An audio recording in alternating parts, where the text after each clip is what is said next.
I'm going to tell you how you can avoid, well, I probably shouldn't say avoid, but definitely significantly lower your chances of having your car broken into. And I gotta tell you, I haven't really thought about it ever, and I'm 40 years old, until last weekend when for the first time my car was broken into. Now, fortunately, they didn't take anything because I didn't have anything inside, but I did end up having to deal with insurance company and police reports and all that stuff. And, you know, it is definitely a hassle. And I have to say the worst part of it is sort of the feeling of just getting your stuff violated and your privacy invaded. And I also have a dash cam, and I actually have them on camera. I'm going to show you the footage right now. As you can see, it looks like I kind of know what they look like. Unfortunately, they will never be identified. The license plate could be read because it was really dark, but it feels kind of crappy, I have to say. It's been a few days now. I'm still thinking about it. And I've heard from other people that that's how they felt after their break-in. Now, the funny thing is, I probably shouldn't say funny thing. The thing is that that night I went on a message board that I run for other Tesla Model S owners,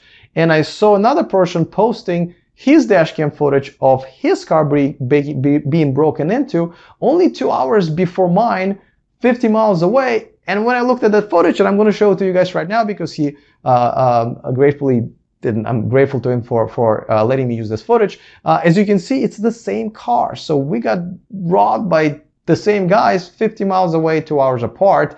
And it looks like this has been happening more and more. I thought the car break-ins have been things in the past of the 80s and 90s. But apparently it's kind of coming back. It's a new thing. And here in the Bay Area, San Francisco Bay Area, the car break-ins are 30% up.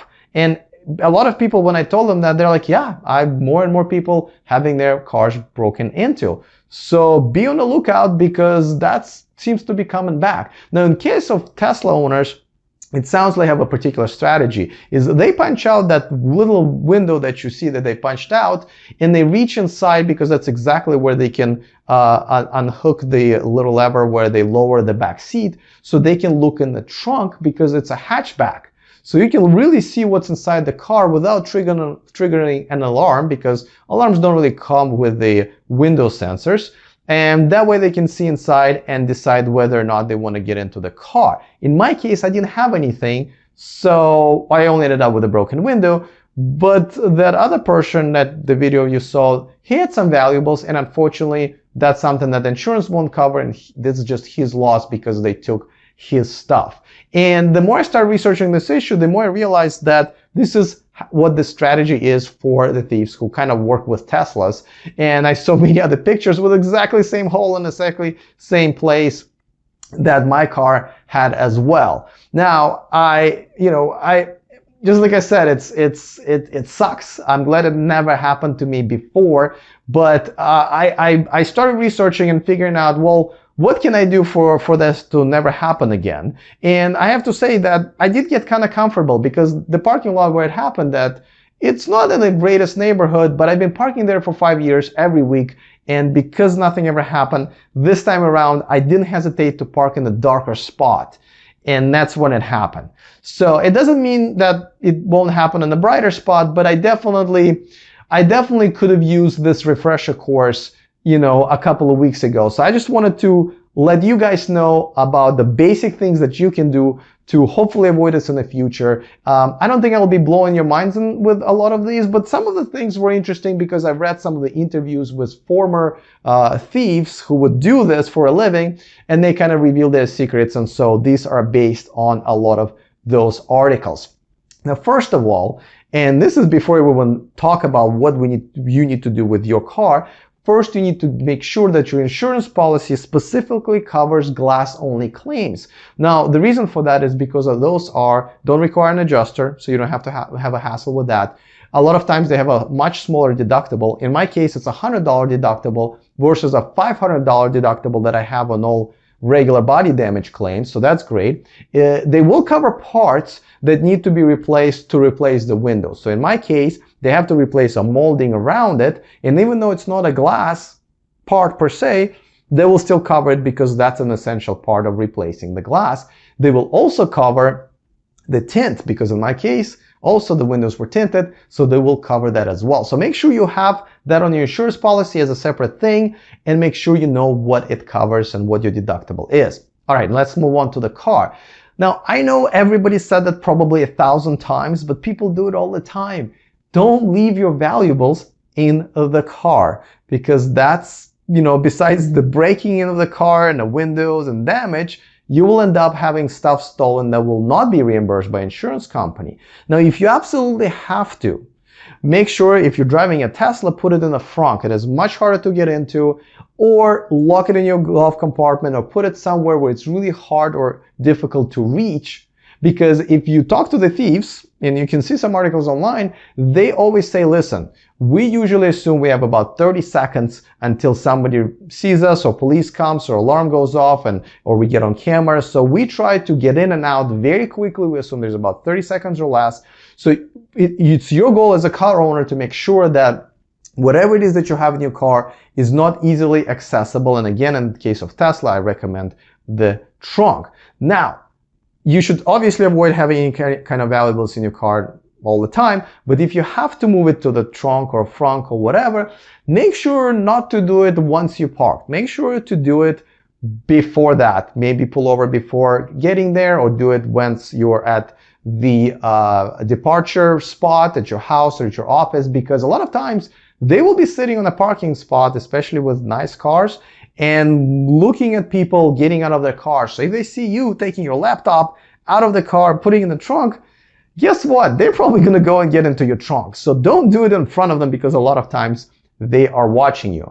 The next one is kind of interesting, because it's recommended that you make everything in your car visible, right? Make sure that they can see inside, because they don't really want to break your window if they don't see anything that they can steal.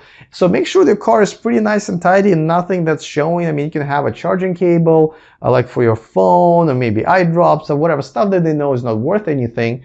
And make sure that there's nothing else and the car is very nice and clean, so they will move on. Now, if like me, you have tint, well, they can't see inside.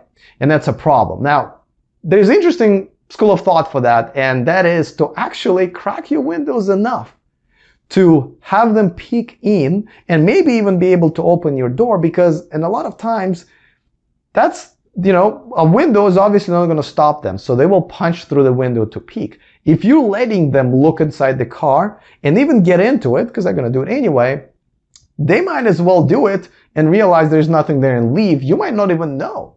But in that case, your car won't be damaged, and obviously nothing will be stolen. Don't do it all the time. If you are in your neighborhood, it's pretty safe, or it's a gated community, don't leave your car windows outside, especially if there's snow, in the rain, or whatever. But if it's nice weather in your neighborhood where you're not really sure it might happen, go ahead and do that, because that might just avoid a lot of hassle.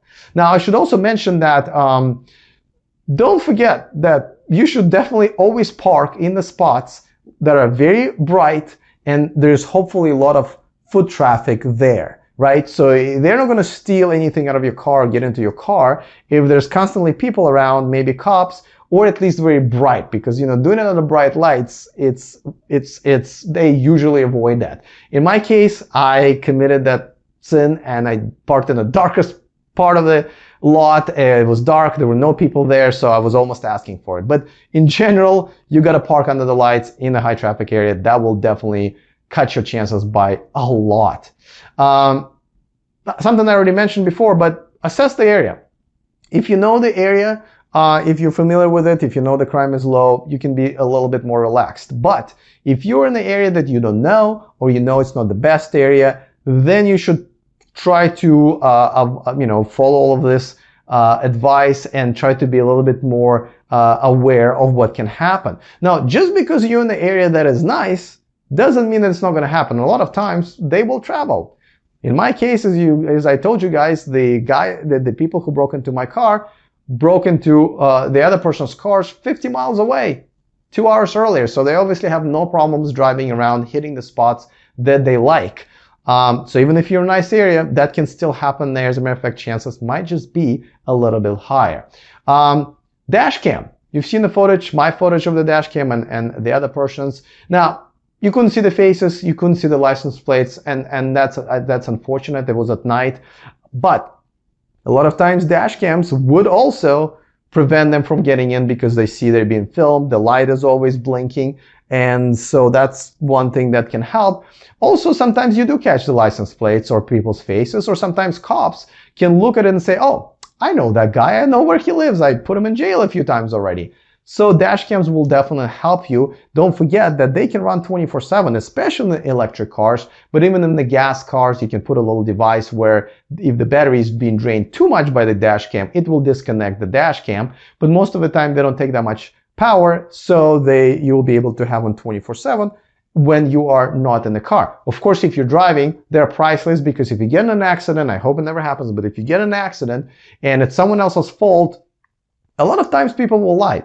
They will lie, right? So that's the only way you can prove to the police, to your insurance company, that you were not at fault by using the dash cam footage. Both my cars have dash cams, front and back. You will find in the description of this video the link to the store, the Amazon store, where I have a couple of cameras that I recommend, from $50 camera to $400 camera and everything in between. So if you guys don't have one, definitely go ahead and buy one, because it will save you so much headache if something like this happens. And lastly, let me mention something that everybody knows about, that of course have an alarm in your car. Window sensors, you know, they are tricky, because yes, they will get triggered when a window is broken, but they will also get triggered when a train or a bus passes by, and they will continue going off all the time, and you will become a nuisance of a neighborhood or the office parking lot. So be very careful with those. A lot of times people don't put in alarms in the car, but they'll put a separate blinking light and a little sticker saying it's protected by the alarm, because bottom line is, if the thief sees that, they're most likely to believe you and say, well, you know what, I don't want any trouble with this car. The car right next to it doesn't have one, so I'll go for that. So buy an alarm if you don't have one already, but definitely buy or activate or make sure they're very visible, the blinking lights and the stickers and all that stuff. Because after all, it's all about the chances that you're giving yourself for them passing on your car, that it's too much trouble, too much hassle, or no reward at all. So I think if you follow all of these advice that I unfortunately didn't follow, you will lower your chances to the point where hopefully it will never happen to you. Now, if I missed any of the advice that you think I should have had in this video, go ahead and put them in the comment section, and I will be more than happy to maybe make another video, but definitely help out everybody else who's reading the comment section. And if you have any questions, by all means, please go ahead and ask. I'll do my best to answer your questions to my best ability. So that's pretty much it. I hope this never happens to you, but if it does, at least you will be more prepared for it. That's it for me for now. I will see you guys next time, and remember to stay charged.